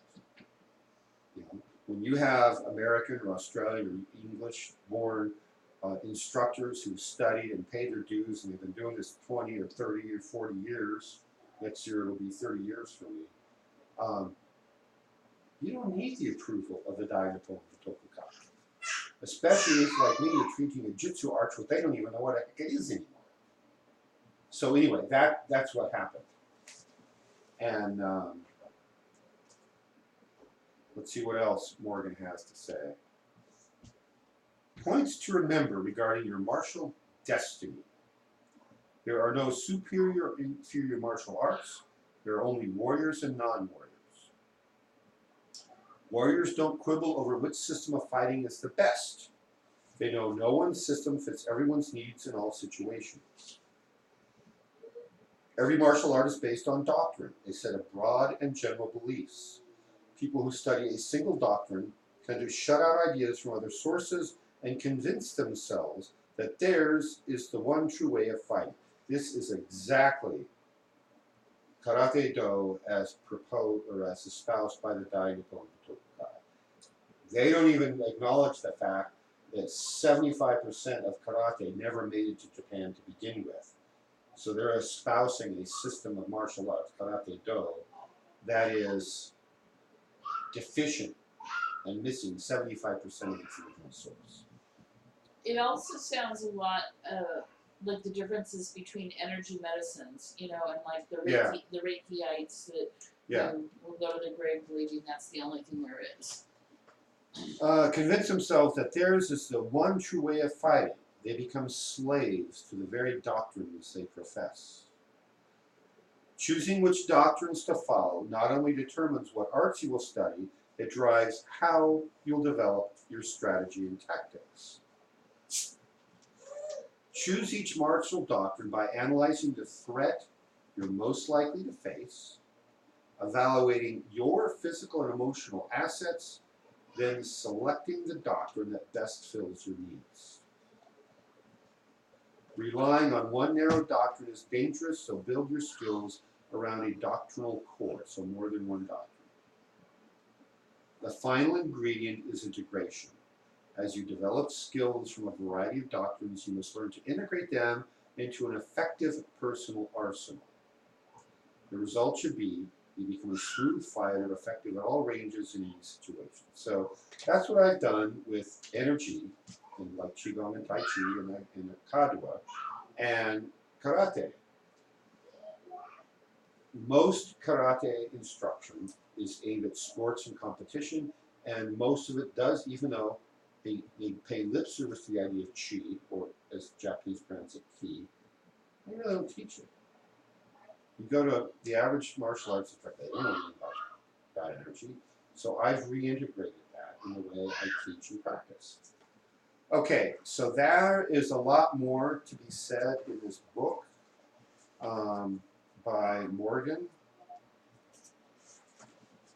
And I want to get a couple points out from this other book to make you aware of it. And then next week, I'm probably going to do some wrap up of a little bit more of this, apply it in modern times with more of the Toltec philosophies of specifically using this martial warrior's mind and applying it to the spiritual work. That's what I'm going to do next week. So, this book, it's rare, it's hard to find. It's called Karate, The Energy Connection by W. Scott Russell. Well, that's in a binder. What's that? I said it's in a binder. Yeah, the first version I found It's like a manual, huh? was, it's published, it was a publisher's hardback, but this is the first version I found. I got it as a PDF and printed it out, and so that's what I have here.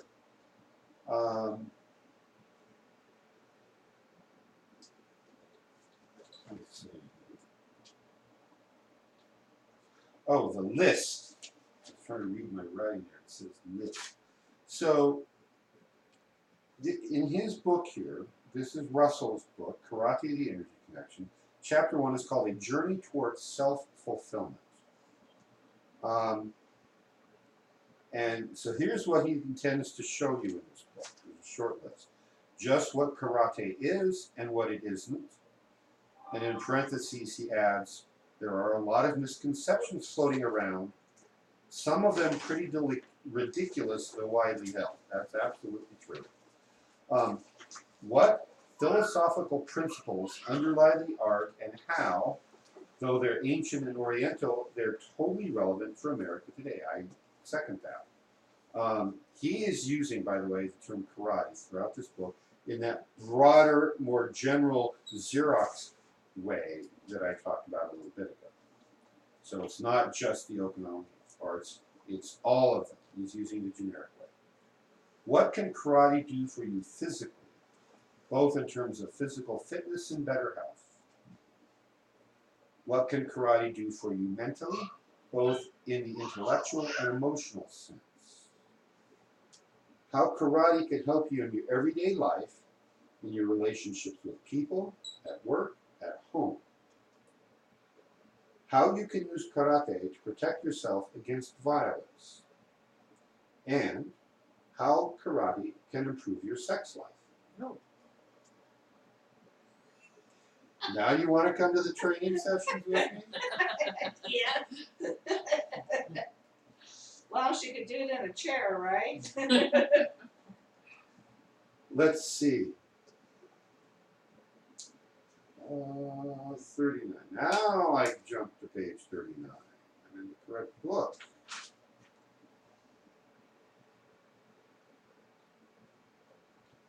This sounds very Toltec. Let's see if you figure out why. The principal aim of karate is nothing less to make its practitioners into complete, fully realized human beings. Oh, right there, boom. Both mentally and physically. People who can call forth all their resources and use their total capabilities at will. Ding, ding, ding, ding, ding. Mm-hmm. Yeah. Everyone knows, I'm sure, that you better, who Takiwa was.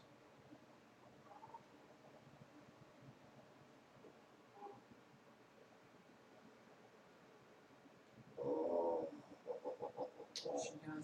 You should. Former member of the Takiwa Foundation. Emphasis on former. It's in my Toltec article. Yeah. Takiwa is the name, that's two, It's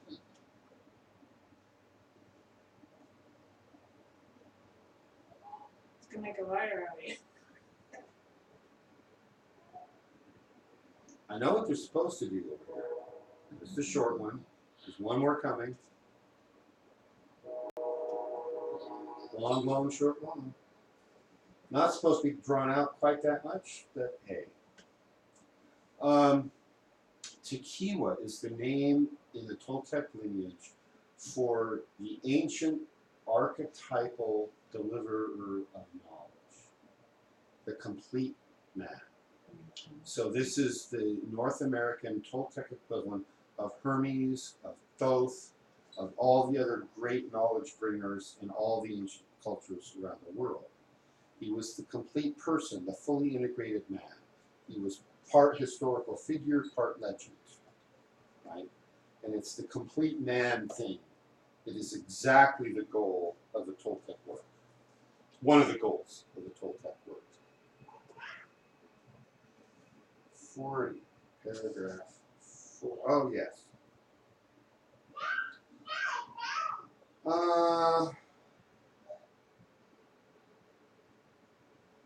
So he's talking about why karate is valuable. It involves the way people view themselves. The plain fact is that most of us don't see ourselves as unified human beings. I would go even further to say most people have never considered the concept of a unified, complete human being. And even if they heard it, they would never consider that they themselves are capable of doing that. So studying a martial art will enhance your Toltec work. Studying the Toltec spiritual work will absolutely enhance your martial arts work. Here's a small section in Russell's book, and this chapter that I'm in right now is called Becoming a Whole Person, by the way. So there's obviously some setup, and without reading a whole chapter, you won't get all the setup, but this will make sense. Any separation we make, any division of self, is artificial, not natural. The brain, after all, is a physical entity. Even though our thoughts are physical in nature, electrical impulses travel along nerve pathways. Without the body, there would be no such thing as a mind. For that matter, without the mind, there would be no such thing as a body. The things we think of as strictly physical, movement, coordination, perception of sensation, natural bodily functions, are actually mental.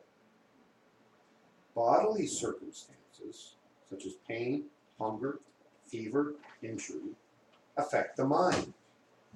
Mental circumstances, such as worry, joy, shock, or excitement, affect the body. A bodily illness can adversely affect the mind, and a mental illness can adversely affect the body. There is nothing we can do, of course, to break this link. It exists whether we acknowledge it or not. But over the centuries, because of the demands of civilization and through evolution, humanity has forged a barrier between the two selves. This barrier, completely artificial barrier, prevents us from being whole, unified, integrated human beings. This barrier prevents us from giving our best when we're confronted with the challenges of everyday life. And it is this barrier that karate seeks to transcend. This is the goal of the Do part of the martial arts study, is pushing your mind and your emotions and your spirit in ways you didn't think possible, by giving you physical challenges to overcome, not just sitting meditation, but there's a term called shugyo, which is basically means a short period of very intense physical challenge. So one of my Facebook acquaintances just posted a picture yesterday, I think it was, of his martial arts school going in for what looks like a shugyo. I commented that, but I guess he's in the middle of it and he hasn't been able to comment back. Where they sleep very little, they eat very little, and for like 2 or 3 days, they're training probably 16 to 20 hours during the day. They take a little break, a little water, go to the bathroom, come back and train, and then they train some more. And just when they think they get a rest, they push them and keep training over and over. Like an intensive. Like an intensive. Like They're being cooked yeah, they're being cooked, and physically challenged. yeah, physically like- challenged, but it's not physical. That one, that's mental. Yeah. That's learning to push through limits that you thought were there but really aren't. That's what the shugyo concept does. So these are some of the ways martial arts could benefit you. 41. Okay, I guess there's a lot more I could read in this book. This is an outstanding book, and I like it because he's integrated the energy and the physical aspects and the mental emotional aspects.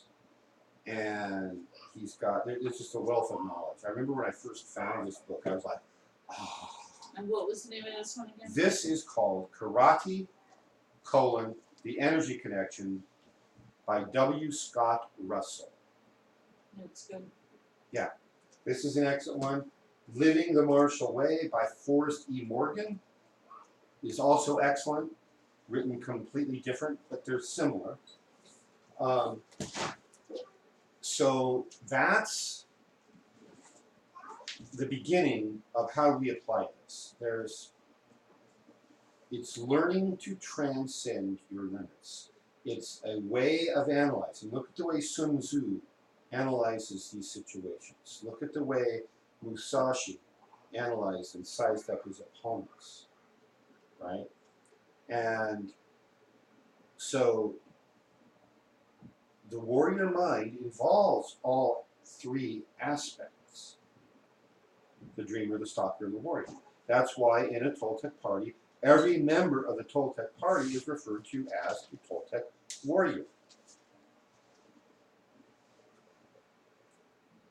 We have three natures: the dreamer, which we've talked about, the stalker, the figuring out things, the analysis, the spying, the smuggling, to use EJ's term. Mm-hmm. And then there's the actual warrior part of being a warrior, which is you see an opportunity, it's time to take action, you make appropriate action, you analyze, you do it, and then you go. You strike now. And it's training yourself with the discipline to be ready, to develop the skills of a warrior, because it's better to have them and not need them than to need them and not have them. So next week, both Morgan and the Russell book, which Little Eagle over here is just stolen out of my very hands. That's good. Any opportunity to tease you, push your hot buttons. You didn't push. I pushed, it's no longer a hot button. If it ever was. So, and then we're going to start applying this more to the Toltec work and how to analyze what's going on around in our world, to see the opportunities, how to strike. And so that's going to be next week's agenda. And then we're going to move on to something else. So that'll be the 5th week we will have spent on the warrior mind, developing the warrior mind. So do we have any questions? We have one on topic, two side topics. Maria asked whether there was a Toltec word for the complete woman. I went ahead and said that man is generic. There was no dualism between the sexes in the Toltec structure. Yes. And yet it does seem like we're talking about an archetype. And we're also, there's also a lot of rich mythology in the Toltec structure about women, but it's not like we know every single term out there that was used in the wall for these type of things. Right. So basically the complete man can be thought of as the complete person. It's using man in the generic sense, which is a member of the human race. So that's how man is used in that case. Whether you're male or female is irrelevant. You're still a human. What was it off topic? Okay, so Maria had asked earlier whether you could say anything about shamanic masks and face painting. And when I said, what about them? She just said anything that you could tell. Shamanic masks and face painting. What's the other question? Okay, so I'm asking if Serenity is still online. Apparently Serenity got a hold of Sarah's computer and she typed in is monsters real? And I said, Sarah, was this your question? Are monsters real because of the spelling? And that's when she said that Serenity had taken it and that she's not drunk. Serenity's not drunk. No, Sarah's not drunk. Sarah's not drunk. Yeah, let's see. Monsters real. That's a good question for You know, it's almost like those two questions are interrelated. There's a lot of reasons why ancient cultures created masks.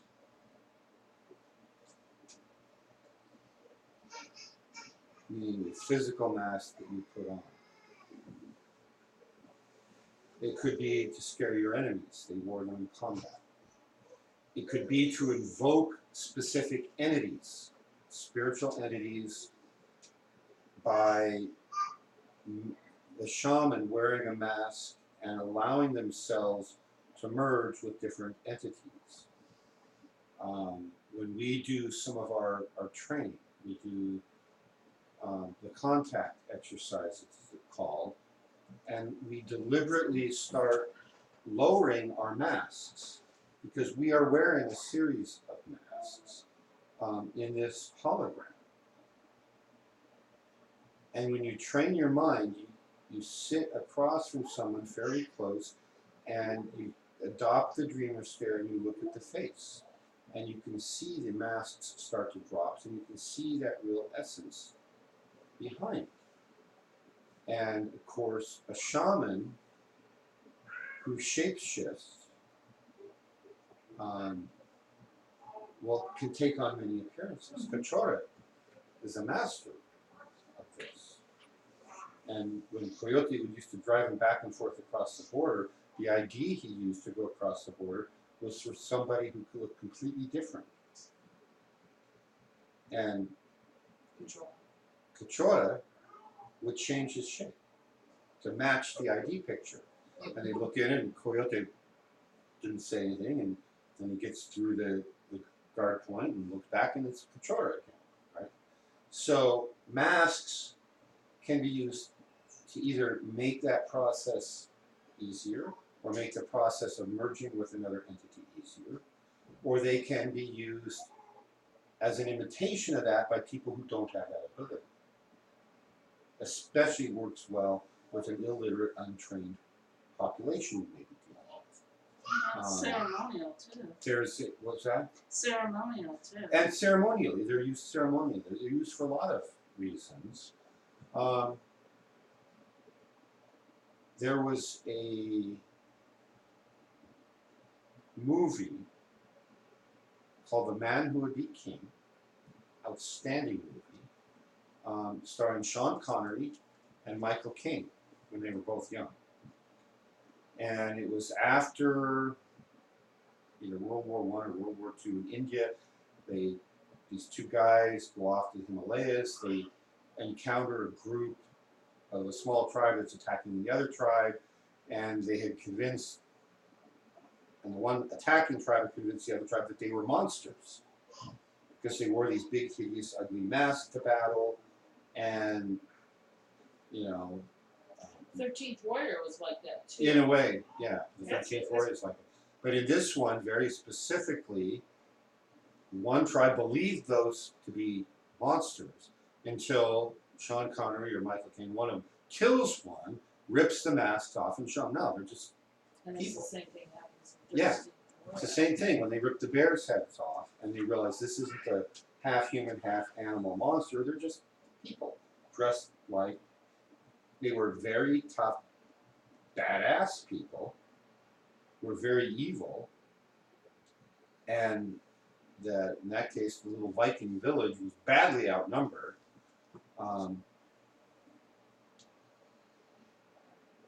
So masks do have a lot of uses. I don't personally make masks to put on for my shamanic work. I do it different ways. And if that's something you want to explore, let me know, and I can help get you pointed in the right direction. Also, from a theatrical standpoint,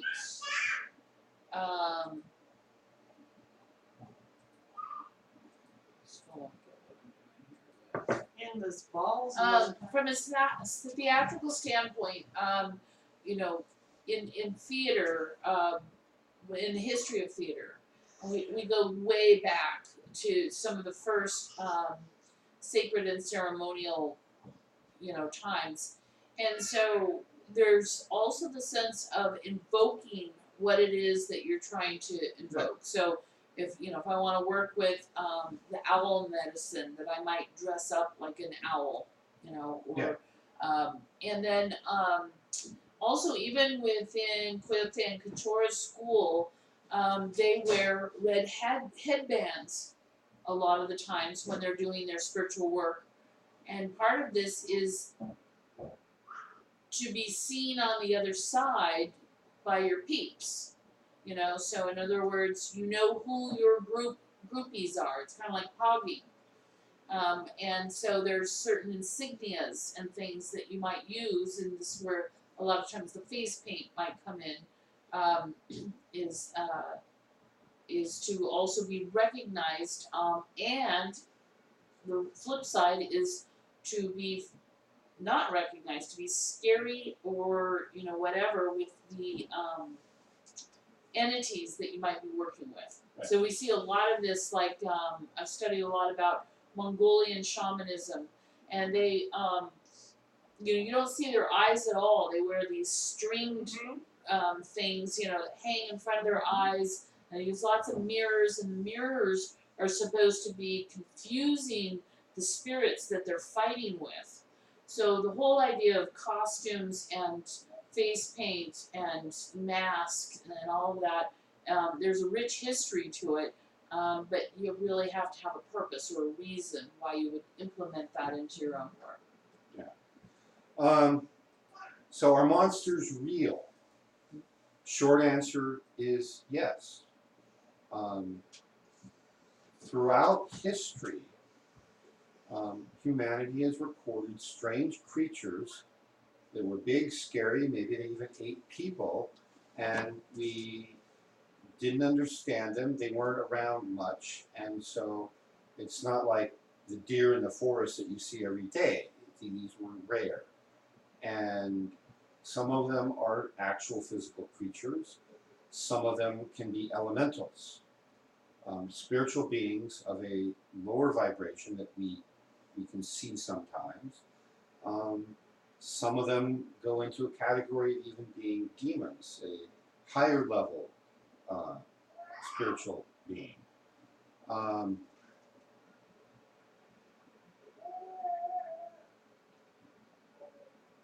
The idea of monsters also relates to the concept that humans have had throughout much of our history of anything that's unknown is scary. For years, as the first white mountain men were pushing west through North America, they would encounter the native tribes who warned them about monsters. Like Bigfoot and stuff. Well, not even that, just grizzly bears. Yeah. Which can be over 10 feet tall and are big, powerful, and you just don't want to mess with them. They were hard to kill, and they would eat people. So they first thought that these were just stories that the Indians were trying to use to scare them to stay away from certain areas. Until a few white men got eaten by grizzly bears. And eventually we found out, yeah, you can kill them, but you have to be a good shot. You have to have a big enough caliber gun and so forth in order to shoot a grizzly bear, and probably not with one shot. The biggest grizzly bears we know of were up in Alaska. And the biggest grizzly bear ever killed is one that they know for a fact, when it was finally killed, that it had been eating humans. They found Talking to a little girl. that it had been eating humans. So this is real. There's a history here of anything that's unknown has been called a monster. And mostly, when things become known, they're not scary anymore. So now we know that grizzly bears are a bear. It's in the same family as black bear or Smokey the Bear. And we've learned that if we respect them and give them their space, they don't bother us. And if it's a spiritual being, it's kind of the same thing. And doing your spiritual work and being aligned properly with the divine, makes it much, much harder for any of these spiritual monsters to do anything. So, any more questions? Well, do you know about Slender Man? No. Okay, so she recently learned about Slender Man and is worried about it. Just off the top of my head, it's kind of an urban folklore thing that is going around recently. But it basically has to do with, controlling people. So I think that some of the worst monsters are people who do bad things. And so in which case it's not like this is something that's going to come into her room and get her. Right. But at the same time, we need to be concerned about people who do bad things, just like we got to be concerned about bears who do bad things. Yeah. I would say that's a good summary, Serenity. And that's an example of why we need the mind of a warrior and we need the skills of warriors. There's far more harm done in the world today by people against other people than by all the monsters in history. What else? Anything else online? No. Okay. All right, we're going to stop here. And next week we're going to talk about applying, whether it's the art of war or personal combat strategies, some of these more contemporary authors. There's one more I'm going to introduce next week as well. And how to combine that with the Toltec work. And you've already seen some examples by the idea that martial arts and the warrior mind will make you a more complete human, which is what the Toltec work is about. One announcement is we just sent out the summer newsletter, and for students in particular, you want to make sure that you check those dates and get back to us. Okay, so for the students, we have a teleconference meeting this Thursday. The following weekend is a shamanic weekend. We have a Friday night activity and most of the day Saturday. And all students are cordially invited to attend and encouraged to do so. And then look at the newsletter for the rest of it. And how much is it? Yeah, Look. students need to look at the price and know that they get a discount. Yeah. All right, so that's it for today. We're going to go offline, so do good, avoid evil, start studying your martial arts, start doing all your work with the intensity of the warrior mind.